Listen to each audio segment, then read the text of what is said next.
எடப்பாடியார் வந்து தாவேக்காவுக்கு எதிராக வாக்களிப்போம்னு சொல்லிட்டு அவங்க கூட இருக்காங்க, இவங்க ஆதரவு தெரிவிப்போம்னு சொல்றாங்க. அதுல ஒரு விஷயம் இதுல பார்க்கணும்னா, ஏன்னா மக்கள் வந்து இந்த தீர்ப்பை கொடுத்துருக்குறாங்க, அதை நம்ம மதிக்கணும்.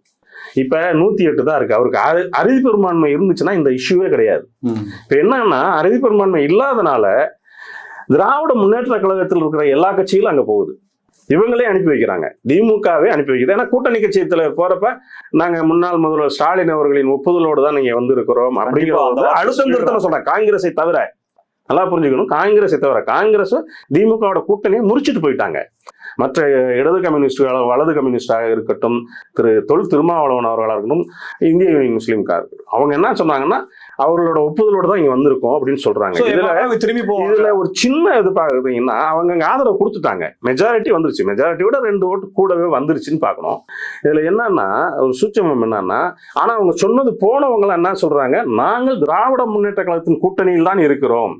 இப்ப இந்த இக்கட்டான சூழ்நிலையில இந்த ஆட்சி கட்டில் அமர வேணும், ஆட்சி இருக்க குறுக்கு வழியில் வந்து இதுலயும் பாத்தீங்கன்னா பாஜக உள்ள இருப்பாங்க.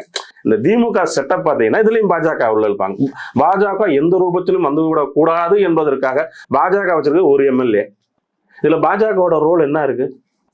அதனாலதான் நாங்க வந்து ஆதரவு கொடுக்குறோங்கிறாங்க. சரி, இவங்க ஆதரவு கொடுக்குறாங்க, வெல் அண்ட் குட். நான் இல்லைங்களே, திரு விஜய் அவர்கள் வந்து ஆள வேண்டும், ஏன்னா மக்கள் தீர்ப்பு மகேஷன் தீர்ப்புங்கிற மாதிரி கொடுத்துருக்காங்க, ஆள வேணும். ஆனா திமுகவோட உள்ள அஜெண்டா என்னன்னு இதுல பார்க்கணும். தான் கூட்டணி கட்சிகள் அங்க விடுறாங்கன்னா சும்மா வந்து அவங்க எல்லாம் பண்ண மாட்டாங்க. அவங்க வந்து எப்படி நவீன இது பண்ணுவாங்களோ அந்த மாதிரி இது ஒரு யுக்தி.